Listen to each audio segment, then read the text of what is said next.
옆에 계시는 형제님들하고 사랑합니다 이렇게 기쁜 마음으로 인사들 나누시길 부탁드립니다. 또 뒤에 계시는 분 앞에 이렇게 안마도 좀 해주세요.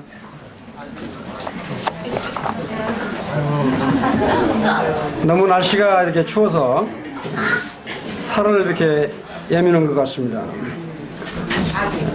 오늘 제가 이렇게 말씀을 증거할 말씀은 참 욥의 인내와 우리들의 그 고정관념과 편견이라고 하는 주제를 가지고 욥기 전체를 이렇게 한번 다뤄보려고 했는데 아무래도 시간이 부족할 것 같아서 시간이 허락하는 데까지만 증거를 하고 못한 부분은 다음에 하도록 그렇게 하겠습니다. 아마 욥기 그러면 다 잘 아실 텐데 정말 이 욥을 통해서 우리들이 교훈받기를 원하는 그런 마음이 있습니다. 우리가 욥이라고 하는 뜻은 이렇게 고난받는 자 또는 그 울부짖는 자 또는 이 증오받는 자라는 뜻도 있을 뿐만 아니라 뉘우치다는 그런 뜻을 이렇게 가지고 있어요. 근데 혹자는 이렇게 욥을 가상적인 인물로 이렇게 보고 있지만 저는 아브라함 시대의 족장으로 실제적인 인물로 이렇게 보고 있습니다. 문화 그 함금기라고 시작하는 이 솔로몬 시대 때 BC 약 1000년 내지 900년경에 저술된 것으로 이렇게 보고 있습니다. 요번 야고보서 그 5장 11절에 보면 이런 말씀이 있죠. 보라, 인내하는 자를 우리가 복되다 하니 너희가 욥의 인내를 들었고 주께서 주신 결말을 보았거니와 할 때 욥의 인내에 대한 걸 이렇게 말씀을 하고 계시는데 참 이 욥기를 통해서 이렇게 보면 참 우리 주변에 까닭 없이 어려움을 당하고 있는 그런 지체들을 자주 많이 이렇게 보시죠. 그렇게 까닭 없이 어려움을 많이 당하고 있는 지체들을 향해서 볼 때 우리 사랑하는 형제자매님들은 어떤 말과 태도를 이렇게 보이십니까?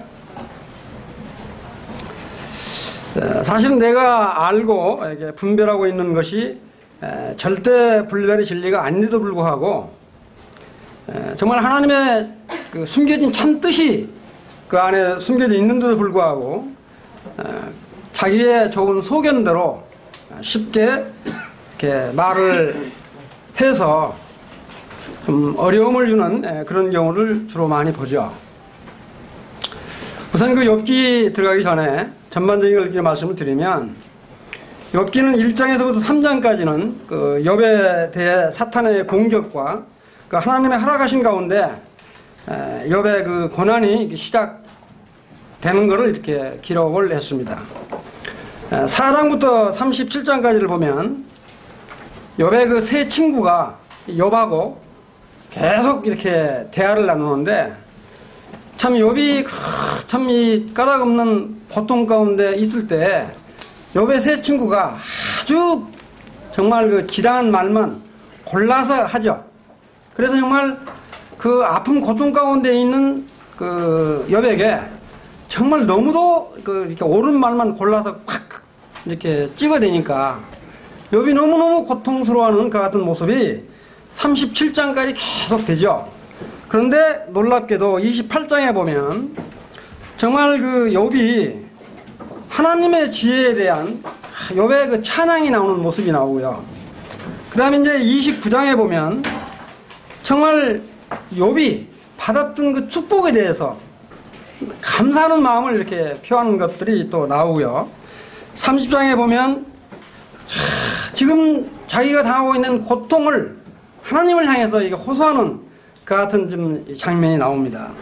그 다음에 31장은 정말 이 마지막으로 욥 자기 자신이 지금 결례에 가다는 것을 이렇게 좀 호소하는 이와 같은 이게 장으로 이렇게 꾸며져 있어요. 그 다음에 이제 38장부터 41장까지는 하나님이 직접 욥에 대해서 정말 그 욥의 그 어리석은 하나님의 참 뜻을 헤아리지 못한 그 욥에 대해서 이렇게 질책을 하죠.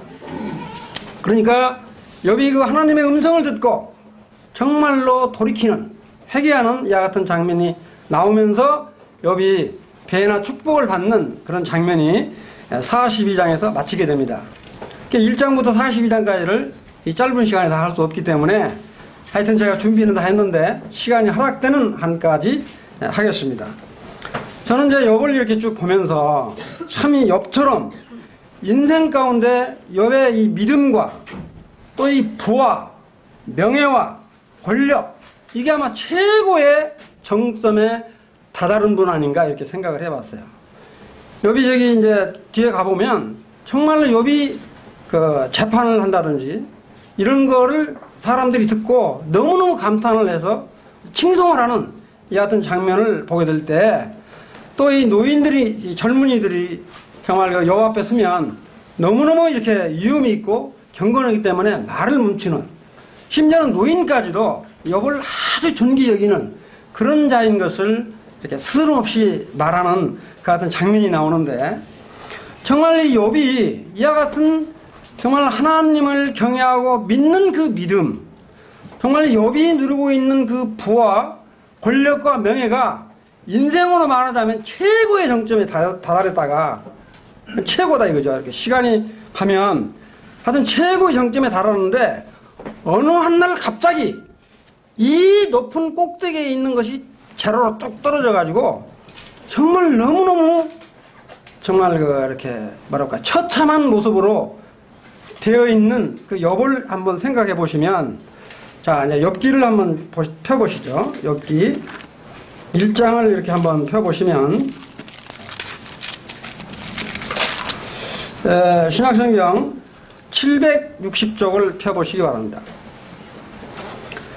이 욥이 얼마만큼 큰 그 이렇게 좀 부와 명예와 권력 이런 것들을 가진 자인가 하는 거를 이게 보면, 우선 욥 그 1장 1절을 보면 우수성의 욥이라 불리는 사람이 있었는데 그 사람은 온전하고, 그럴 때 온전하다 이런 표현을 이렇게 썼어요.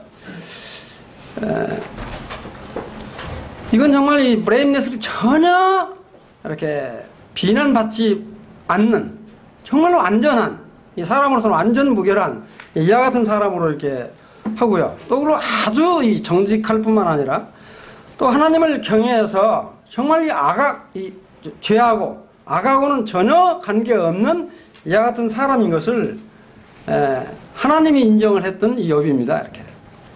그런데 이 욥이 이런 욥을 어느 날 이제 하나님 앞에 누구누구 찾아왔냐면 그 천사들, 근데 사탄도 같이 와서 한 욥 앞에 이렇게 섰어요. 그러니 뭐라고 하냐면, 자 7절에 한번 같이 봅시다. 7절 욥기 1장 7절을 보면 여호와께서 사탄에게 이르시되 네가 어디서 왔냐? 사탄이 여호와 대답하되 이르되 땅을 두루 돌아 여기저기 다녀왔다. 이렇게 이제 사탄이 대답을 해요.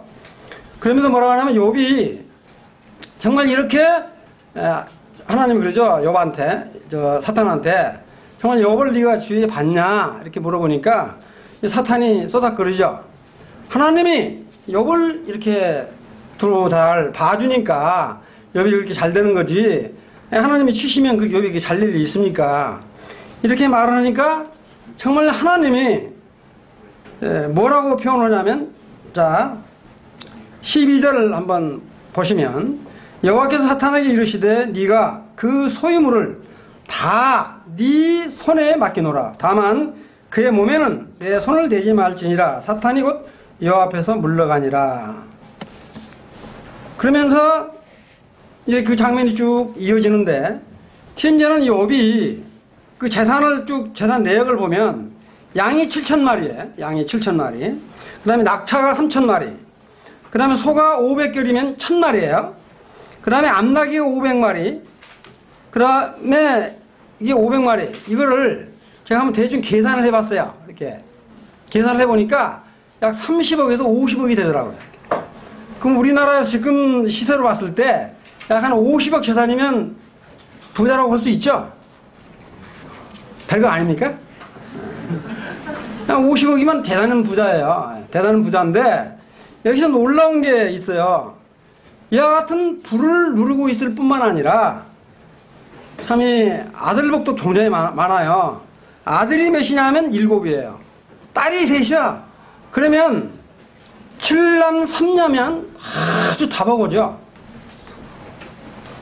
요새 뭐 아들 딸 많이 나와야 우리 저 교회에서도 지금 많이 나신 분이 지금 네 분인데, 4사람인데 10사람이면 많이 났어요. 아주 다복한 사람입니다. 이렇게.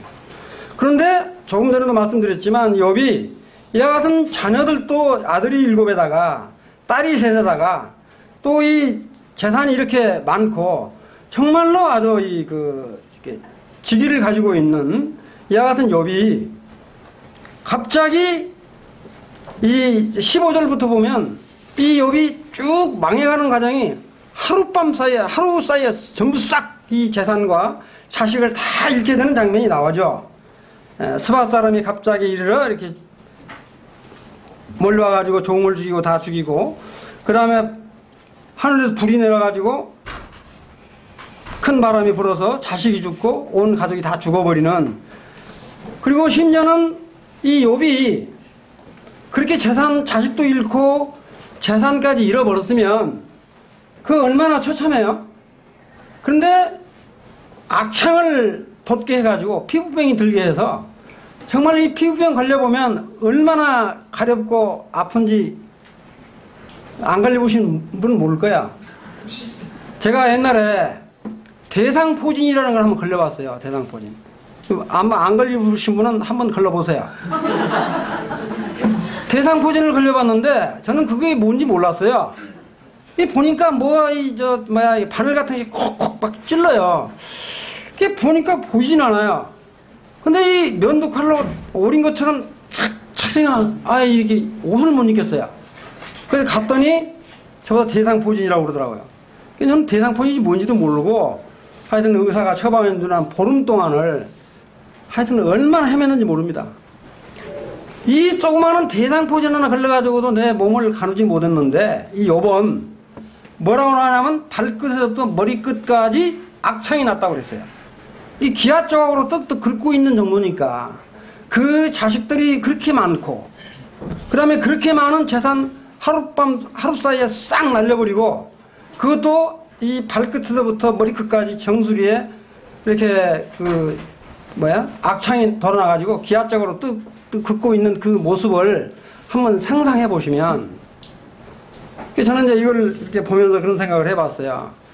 정말 우리가 살아가는데 고난과 고통이 많이 있죠. 그럴 때마다 욥의 고난을 한번 기억해 보시면 참 좋겠다. 욥은 우리 인간으로서는 도저히 그렇게 망해버릴 수 없는 아주 너무너무 처참한 그 같은 점 형편에 놓여 있습니다. 그래서 이제 그렇게 놓여 있는데 중요한 건 뭐냐면, 자, 2장 넘기셔서 욥이 이제 1장 22절을 한번 봅시다. 1장 22절 다 같이 한번 읽어봅시다. 1장 22절. 이와 같이 욥이 철저하게 아주 이렇게 망했어요. 그런데 그와 같은 상태에 욥기 1장 22절에 보면 같이 한번 읽어봅시다. 시작. 이 모든 일에 욥이 범죄하지 아니하고 하나님을 향하여 원망하지 아니하니라. 욥은 까닭없이 이와 같이 당한 재난에 대해서 뭐라고 말씀하시냐면 하나님을 향해서 원망하지 않았다라고 말을 하고 있습니다.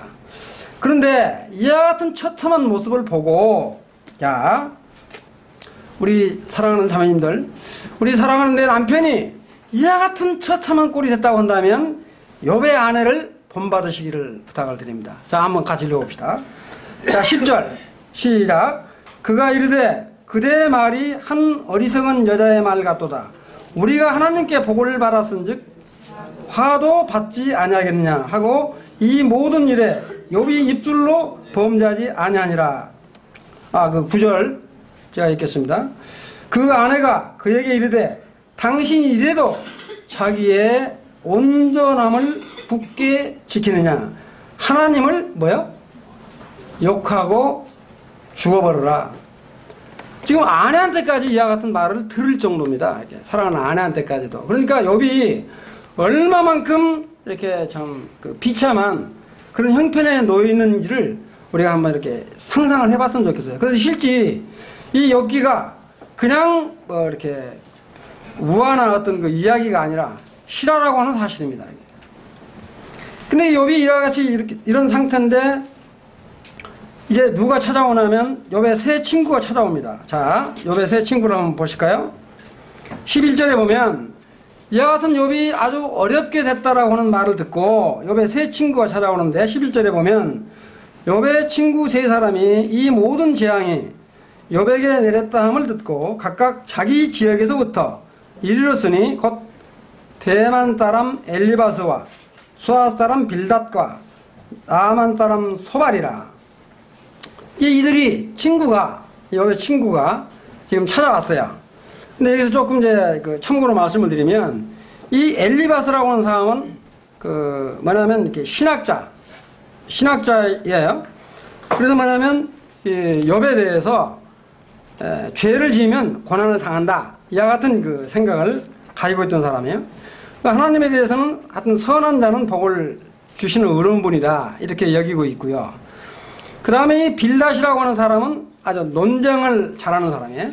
그래서 그러는데 이 사람은 역사가이자 뭐냐 하면 법률가예요.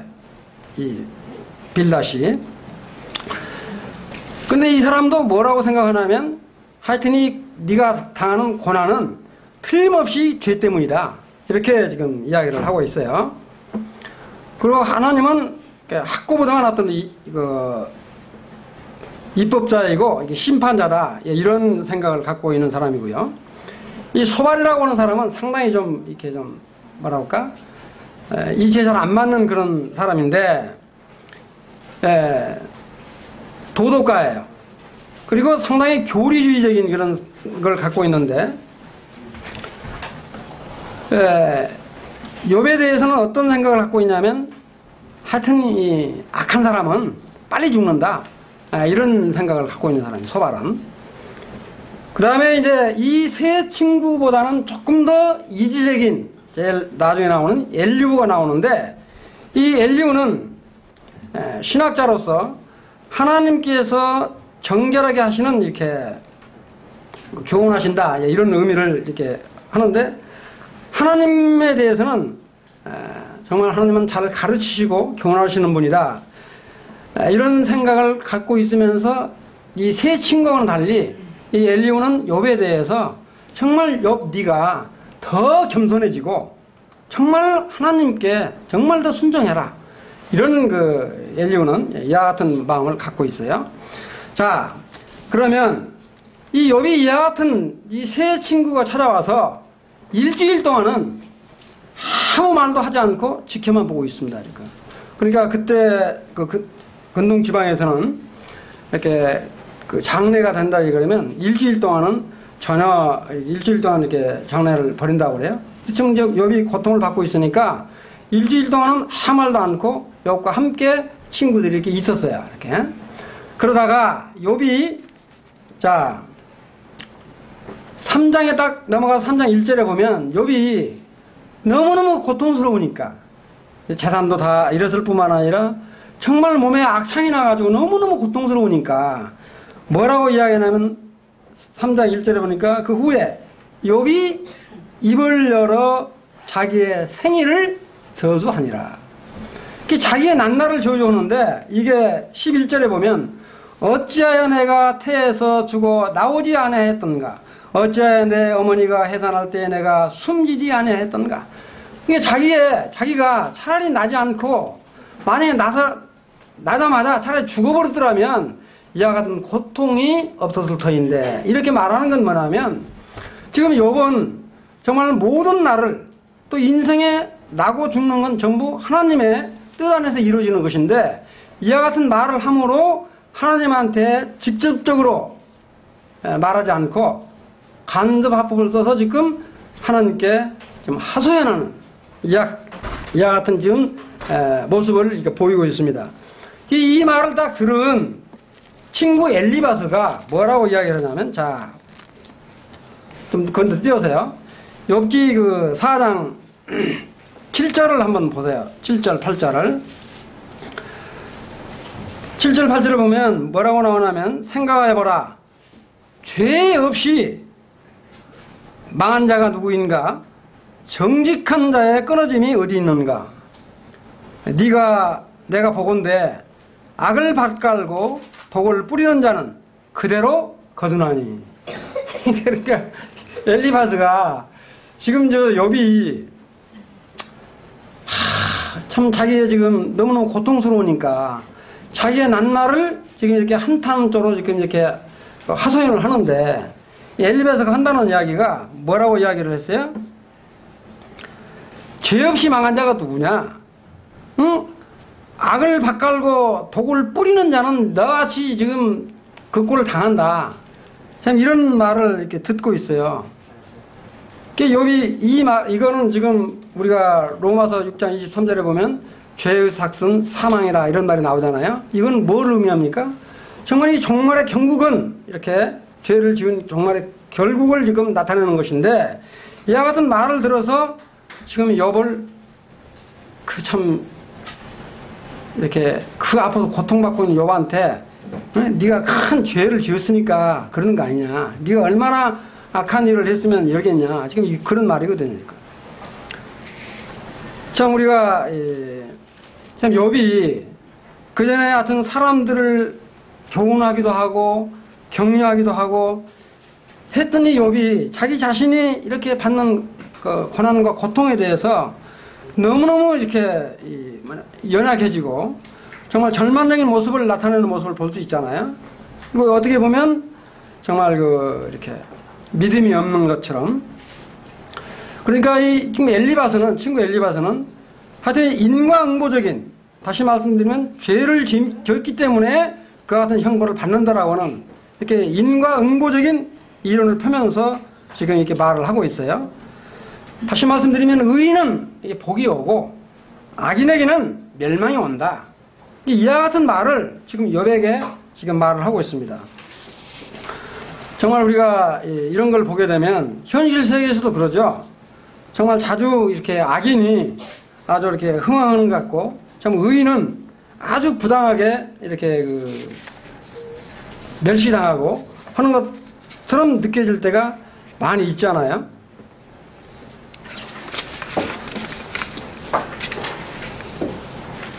참 욥 자신이 믿음이 있다고 하지만 자기의 이 처참한 모습을 스스로 위로하고 이렇게 위안받기는 참 감당하기가 너무 힘들겠죠. 이렇게. 그럼 친구라 와서 참 이렇게 욥이 하소연하는 말을 잘 들어주고 정말 함께 눈물도 흘려주고 이렇게 위로의 말을 한다면 얼마나 참 좋겠어요. 그런데 이 세 친구들은 번갈아 가면서 욥에게 계속 이렇게 말을 하는 장면들을 한번 보기를 원하는 그런 마음이 있습니다. 자, 욥기 5장 17절 한번 넘겨서 한번 보시면, 17절에 보면 볼저다 하나님께 징계받는 자에게는 복이 있나니 그런즉 너는 전능자의 징계를 뭐라고요? 없인 여기지 말라. 이 말은 너무 당연한 말이죠. 정말 이 고난이 악한 자에게는 형벌이죠. 고난이라고 하는 것 자체가 좀 죄를 짓고 악한 사람에게는 형벌인 것이 틀림없어요. 그리고 하나님이 선택받은 자들에게는 이렇게 복이 되는 것들을 이렇게 말해주고 있어요. 다시 말씀드리면 이렇게 징계의 어떤 동기라든가 이 동기가 이렇게 의로우심에서 나타난다든지, 또 징계의 목적이 영적 유익을 위한 것이라고 하기 때문에 정말 이 재앙이 주는 것은 이렇게 우리가 깨닫게 하기 위해서 하는 것도 있지만, 지금 욥은 그런 것하고는 좀 해당이 안 됩니다. 다시 말씀드리면 하나님께서 욥에게 이와 같은 큰 재앙을 주신 목적이 있어요. 이 목적은 뭐냐면, 물론 이런 징계를 통해서 욥이 더 온전한 사람으로 더 되기 위한 것도 있지만, 사탄의 입을 봉하고 사탄을 멸하려는 그런 하나님의 의도가 있기 때문에 지금 욥에게 내린 재앙이거든요. 근데 욥도 이와 같은 하나님의 뜻을 헤아릴 수가 없는 겁니다. 너무너무 고통스러우니까 지금 이렇게 엘리바스가 이와 같이 말을 하니까 욥이 그 말을 듣고 이제 이렇게 항변을 해요. 자, 6장 25절을 한번 보실래요? 6장 25절을 보니까 어떤 말이냐면 욥이 이제 그 말을 듣고 쭉 이렇게 보시면 뭐라고 말하면 옳은 말이 어찌 그리 고통스러운고 너희의 책망은 무엇을 책망함이냐. 지금 이렇게 지금 말을 하고 있잖아요, 욥이. 그러니까 이렇게 옳은 말만 골라서 말을 하니까. 그러니까 이게 뭐냐면 정말 욥은 지금 소망도 다 끊어졌습니다, 지금. 정말 욥에게는 정말 위로해주고 격려해주는 이와 같은 말을 해도 좀 부족할 터인데 그런 것은 하지 않고 정말 이 마음을 더 어렵게 하는 말을 지금 이렇게 하고 있잖아요. 욥은 아마 이게 새 친구가 왔을 때 정말 자기가 이렇게 친구로부터 이렇게 위로받기를 원했을 거예요. 근데 지금 새 친구 중에서 엘리바스가 나서가지고 이와 같은 말을 하면서 그 다음에 이제 26절에 보면 너희가 내 말을 책망하려느냐 소망이 끊어진 자의 말을 바람 같으니라. 참 욥 자기의 말을 정말 귀담아 들어주지 않고 바람에 스쳐가는 것처럼 그렇게 그냥 아주 이렇게 쉽게 이렇게 여기는 자기의 고통을 전혀 이렇게 몰라주는 이와 같은 그 말을 들을 때 지금 욥이 지금 이렇게 하소연을 지금 하고 있는 겁니다. 친구들한테. 그러면서 이제 27절에 보니까 뭐라고 그래요? 너희는 과를 제비 뽑으며 너희 친구를 팔아 넘기는구나. 조금 전에 말했지만 욥의 새 친구가 왔을 때 정말 친구로부터 이렇게 위로와 격려를 이렇게 받고 싶었었는데 정말 그렇지는 않고 자기를 오히려 어떤 그 함정에 빠뜨려 이렇게 그 고아를 뽑아낸다고 그랬잖아요. 함정에 빠뜨려서 자기들의 어떤 그 쾌감을 느끼려고 하는 이익을 취하려고 하는 이와 같은 그 생각이 딱 드니까 오히려 욥이 친구들에게 공격적인 답변을 하고 있는 것을 지금 이렇게 볼 수가 있습니다.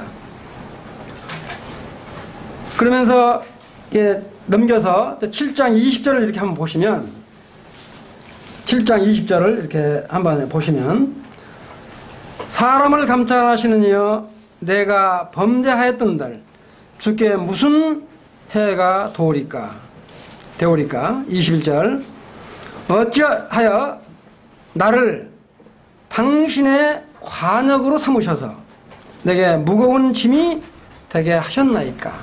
지금 이건 이제 정말 하나님을 향해서 이렇게 하소연을 하는 이 같은 장면으로 지금 나오지 않아요? 여기 보면 정말 그 누구야? 욥은 하나님이 정말 이 죄를 전혀 싫어하시고 정말 이 죄하고는 전혀 관계가 없는 그런 분이신 것을 너무 잘 알고 있습니다. 욥 자신도. 그런데 그런 하나님이 자기가 조금 이게 잘못한 그런 그 죄에 대해서 하나님이 무슨 지금 그 관계가 있나라고 하나님한테 지금 하소연을 하고 있는 거예요. 하나님은 정말 한 점 그 죄를 인정하지 아니하시고 죄 함께하지 않은 분인데도 불구하고 욥이 그와 같은 하나님을 향해서 내 이 조그마한 죄 그것이 하나님 당신하고 무슨 상관이 있습니까? 이런 말을 지금 이렇게 비유적으로 이렇게 하고 있는 모습을 볼 수 있습니다. 사랑하는 형제 자매님들이 어떻습니까? 이와 같이 어려운 어떤 공경에 처해 있을 때 나도 모르는 사이에 하나님 앞서사 이런 말이 저절로 나올 때가 많이 있죠. 참 하나님 참 내가 뭐를 크게 잘못했는데 저한테 이와 같은 고통을 주시는지 정말 내 허물과 내 어떤 잘못이 있는지를 돌아보기 전에 내가 뭐를 크게 잘못했는지를 되돌아보지 않고 정말 나의 이 욥이 지금 생각하는 것처럼 내가 하나님 앞에서 큰 죄를 진 것도 갖고 있다, 죄를 안 진 것 같은데 하나님이 내 죄하고 무슨 상관이 있는데 나에게 이런 고통을 주십니까? 그리고 뭐라고 이야기하냐면 관역을 산다고 그러잖아요. 다시 말씀드리면 그 조그마한 죄를 가지고 자기 자신을 적대적인 공공 목표로 삼았다라고 지금 표현을 하고 있는 거예요. 관역을 삼았다라고 하는 거는 자기 아주 조그마한 그 죄를 향해서 하나님이 자기를 공격 그 대상의 목표로 삼아서 이렇게 하고 있는 것에 대해서 지금 욥이 이렇게 항변을 하고 있습니다. 우리도 때때로 우리도 그럴 때가 있죠. 정말로 까닭 모를 어떤 고통과 어떤 시련 속에 이렇게 빠져 있을 때 나도 모르는 사이에 이렇게 하나님을 이렇게 원망하게 되는 이와 같은 거를 이렇게 볼 수가 있습니다.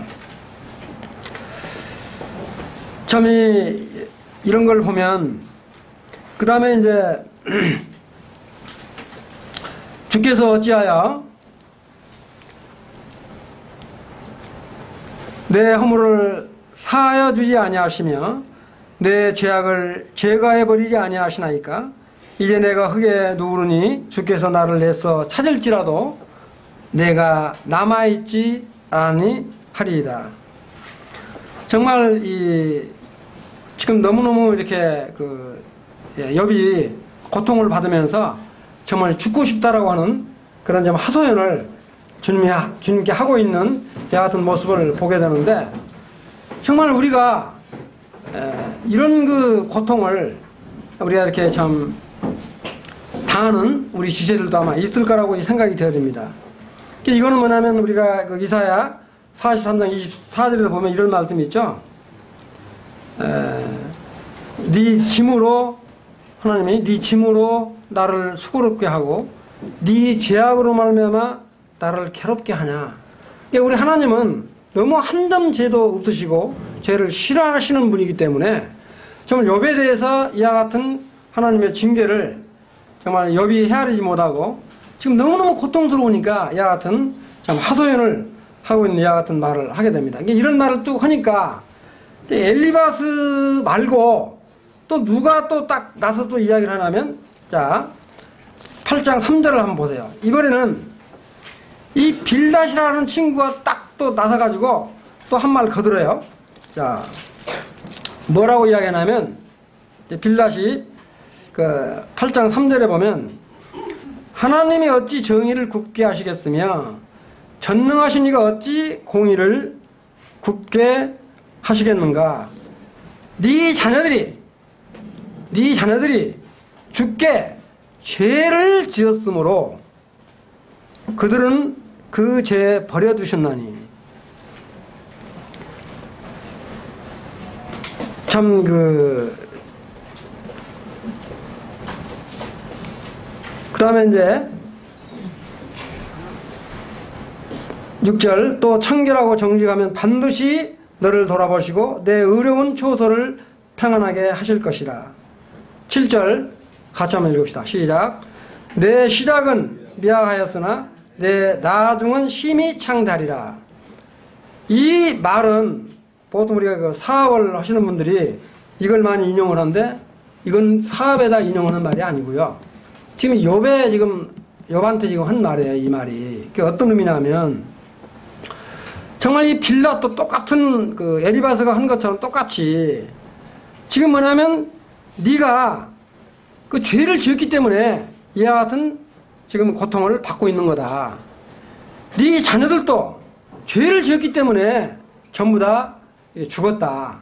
지금 이렇게 지금 표현을 하고 있어요. 다시 말씀드리면 이 빌닷도 엘리바스가 똑같이 인과응보론적인 말을 하고 있어요. 그러면서 뭐라고 이야기하냐면 네 시작은 미약하였으나 나중은 심히 창대하리라. 이 말은 정말로 지금 무슨 말이냐면 욥은 완전히 재앙을 받아가지고 밑바닥까지 내려갔어요. 밑바닥까지 내려갔는데 정말로 네가 회개하고 돌이키면 이렇게 밑바닥에 빠졌던 네가 축복을 받을 것이다. 끝에 가서는. 그 말로 지금 표현을 한 거예요. 그러니까 뭐냐면 네가 지금 미약하다 이 말은 너는 지금 아주 도저히 더 내려갈 수 없는 밑바닥까지 내려갔다. 밑바닥까지 내려갔는데 네가 정말로 죄인 것을 스스로 깨닫고 행한 악을 스스로 깨닫고 회개하면 돌이키면 네가 나중보다 더 주님이 축복해 주실 것이다 라고 하는 말을 지금 이렇게 해요. 사랑하는 형제자매님들, 친구들로부터 이와 같은 말을 들으면 어떠실 것 같아요? 내가 정말 아주 어려운 가운데 빠져 있어요. 지금 정말 말 못할 고통 가운데 있어요. 근데 친구가 찾아와가지고 쭉 끝까지 들어보고 같이 눈물도 흘려주고 이렇게 어루만져주고 그러면 좋을 텐데, 야, 너 무슨 죄를 지었어? 응? 네가 뭐를 잘못했길래 그러지? 너 한번 스스로 돌이켜봐. 이런 말을 이렇게 툭툭 이렇게 했다면 어떠겠는가? 근데 사랑하는 형제자매님들, 나는 그렇지 않는다고 다 그렇게 말할지는 모르지만 실제 나도 모르는 사이에 그와 같은 말을 하고 있는 자신들을 볼 수가 있어요. 바로 뭐냐면 노신사가 지팡이를 들고 가다가 무심결에 그냥 돌멩이를 탁 찼더니 개구리 머리에 맞아서 개구리가 죽는 이와 같은 꼴을 우리가 흔히 많이 보잖아요. 이렇게. 그러니까 우리가 이와 같은 어려움에 처한 우리 가운데 지체나 우리 주변에 사람이 있다고 한다면 그들을 찾아가서 우리가 어떠한 태도로 대해야 될 것인가 하는 것들을 교훈 삼았으면 좋겠다. 그런 말씀을 드리고 싶은 거예요. 지금 욥의 세 친구들이 와가지고 지금 아주 원론적인 아주 극히 옳은 말만 골라가지고 이 욥에게 탁탁 한 마디씩 던집니다. 근데 욥은 아무리 자기가 생각을 해도 하나님 앞에서 그게 잘못한 것 같지는 않아요. 그런 말은 나도 다 알아. 이미 죄를 지면 형벌을 받는다든지 악한 거를 하면 죄를 받는다는 거 몰라서 그냥 다 잘 알고 있는데, 자기가 잘 알고 있는 그런 말을 친구들이 와가지고 전혀 위로나 격려되는 말을 하는 게 아니라 툭툭 이렇게 던져서, 다시 말씀드리면 오장을 확 이렇게 뒤집는 이와 같은 역할을 지금 하고 있는 모습을 볼 수가 있습니다. 정말 우리들이 이와 같은 욥의 세 친구의 모습이 아닌가를 한번 이렇게 살펴봤으면 좋겠다. 정말 이와 같이 죄의 삭은 사망이다, 또는 악한 사람이라든가 죄는 반드시 멸망을 받는다라고 하는 것은 종말론적인 기준이죠, 이거는. 그러나 현세적으로 봤을 때는 지금 당장 악한 사람이라고 해서 당장 이렇게 멸절을 당한다니 그러질 않아요. 자, 그래서 우리가 뭐냐면 고난에 처한 모든 사람들의 참 의무와 관심은 어때요? 좀 하나님께 이렇게 의지하는 마음이 있어야 되잖아요. 욥도 지금 하나님께 의지하고자 하는 그런 마음까지도 잊어버리는 그런 지금 상태에 머물러 있는 것을 볼 수가 있는데, 정말 이 죄인은 하나님께 어때요? 좀 은혜와 이렇게 구원을 이렇게 간절히 간구해야 되잖아요. 그런 것까지도 사실 욥은 지금 이렇게 실신해버리는 그런 상태에 머물러 있는 것을 볼 수가 있습니다. 자, 이제 8장 8절을 한번 보시죠. 뭐라고 이야기하냐면, 청하건대 너는 옛 시대 사람에게 물으며 조상들이 터득한 일을 배울지어다. 이 말은 지금 빌닷한테 무슨 말이냐면, 네가 하는 그런 말은 조상들로부터, 선질들로부터 다 들어서 안다. 다 들어서 알고 있는데 그런 다 알고 있는 말을 이렇게 하느냐, 그런 의미로 지금 말을 하고 있습니다. 그러면서 이제 이 빌닷이 이렇게 딱 이야기를 하니까 욥이 또다시 이렇게 변명을 하는데 9장 3절을 한번 보시죠. 뭐라고 지금 변명을 하고 있냐면, 사람이 하나님께 변론하기를 좋아할지라도 1000마디에 1마디도 대답하지 못하리라. 그러니까 이 욥은 지금 이 친구들이 이렇게 권면을 하고 하는 것을 몰라서 그런 게 아니에요. 지금 욥이 이렇게 고백을 하고 있잖아요. 뭐라고 했어요? 좀 사람이 하나님과 경쟁하여 이렇게 이기려고 한다 할지라도 도저히 하나님을 상대로 해서는 되지 않는다라고 하는 것을 지금 이 욥이 이렇게 지금 고백을 하고 있습니다. 그러니까 뭐냐면 하나님한테 항변을 한다라고 하는 것은 얼마나 어리석은가 하는 것을 지금 이렇게 욥이 지금 이렇게 말을 하고 있어요. 이게 우리들에게도 이와 같은 참 말할 수 없는 고통이 다가온다면 어떻게 해야 될 것인지. 자, 넘겨서 10장 2절 한번 보시죠. 10장 2절 보면 내가 하나님께 아뢰오니 나를 정죄하지 마옵시고 무슨 까닭으로 나와 더불어 변론하시는지 내게 알게 하소서. 그러니까 지금 이 욥은 참 아무리 자기를 뒤돌아보고 자기의 허물이 무엇인가를 이렇게 해보려고 해도 생각이 안 나니까 지금 하나님께 하소연을 하고 있는 거예요. 다시 말씀드리면 하나님의 사랑과 신뢰를 자기가 충분히 받았다라고 하는 것을 욥은 알고 있어요. 뭐 욥이 그런 거 몰라서 그런 게 아니라 욥이 그렇게 그런 마음을 갖고 뭐냐면 하나님을 향해서 나를 그 사소한 것 가지고 이렇게 정죄하지 마시고 정말 지금 말아달라고 간절히 간청을 지금 하고 있습니다. 그런데 더 중요한 건 뭐냐면 이 친구들로부터 당하는 정죄는 그것도 고통스러운데 만약에 하나님으로부터 이와 같은 정죄를 받는다면 너무너무 더 아프니까 지금 하나님을 향해서 정말로 자기의 어떤 잘못을 알게 해달라고 이렇게 지금 표현을 하고 있는 이와 같은 욥의 장면들을 지금 볼 수가 있습니다. 10장 5절 6절을 또 보면 주의 날이 어찌 사람의 날과 같으며 주의 해가 어찌 인생의 해와 같기로 나의 허물을 찾으시며 나의 죄를 들추어 내시나이까. 정말 우리 인생의 날은 짧죠.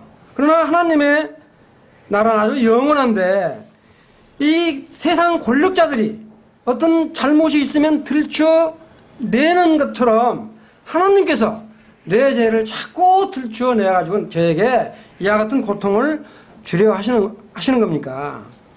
정말로 이렇게 아주 극심한 고문을 세상 사람들은 어떤 죄를 지면 그 불교하기라고 아주 극심한 고문을 하고 그러잖아요.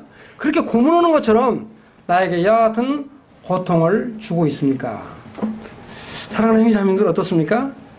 정말 이와 같은 고통을 한번 경험해 본 적이 있습니까? 그리고 그와 같은 고통 중에 있을 때 나를 찾아온 그런 친구들이 있었습니까? 또 내가 혹시 그런 친구들을 방문해 본 적이 있습니까? 오늘은 여기 욥기 10장 15절까지만 읽고 마치도록 할게요. 10장 15절. 자, 10장 15절 시작. 내가 악하면 화가 있을 것이오며 내가 의로울지라도 머리를 들지 못하는 것은 내 속에 부끄러움이 가득하고 내 환난을 내 눈이 보기 때문이니이다. 참 이 말을 욥이 지금 하고 있는 모습을 보게 되면 이 말이잖아요. 내가 악하면 이 말은 내가 의도적으로 죄를 지었다면 심판을 바라로 쌉니다. 그런 말이에요. 내가 의도적으로 만약에 죄를 지었다면 내가 이와 같은 심판을 바라로 쌉니다. 이렇게 쌉니다. 그럼 뭐예요? 내가 이 죄가 없다 한다 하더라도 내가 설령 죄가 없다 한다 하더라도 하나님의 거룩하심과 전지전능하심 앞에는 내 그 의로움을 하나님 앞에 도저히 내세울 수가 없습니다. 이와 같은 것을 지금 고백을 하고 있어요. 그러면서 사실은 이제 이 말은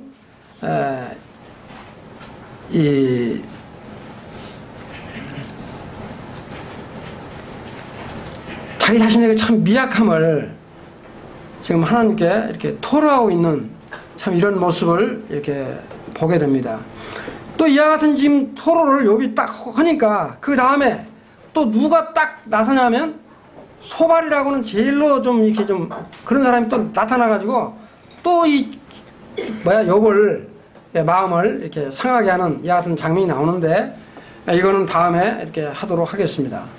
정말 우리가 이와 같은 그 욥의 세 친구들을 통해서 정말 이 욥의 인내를 우리가 생활 가운데서 배울 수 있을 뿐만 아니라 정말 우리들이 이와 같은 고통을 받고 있는 어떤 사람이라든가 우리 주변에 어떤 지체가 있다고 한다면 우리들이 가서 어떠한 태도와 자세를 가지고 그들을 대해야 될 것인지 이런 것들을 한번 깊이 생각해 봤으면 좋겠다. 이런 생각이 들어요. 그래서 욥기 전체를 시간 되는 대로 이렇게 보도록 하고 오늘은 10장 여기까지 보도록 하고 마치도록 하겠습니다.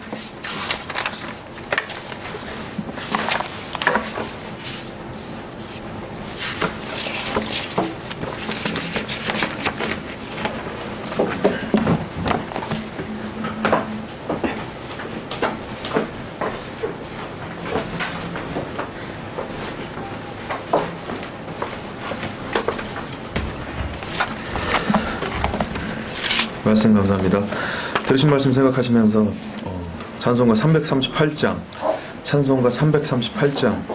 주님께 드리겠습니다.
찬송하면서 주께 더 나아가길 원합니다.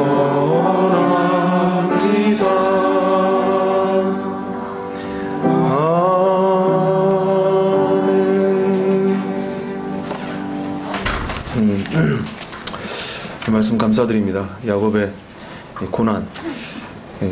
성경을 보는 관점이나 맥을 해석하는 건 다양하게 있는 것 같습니다.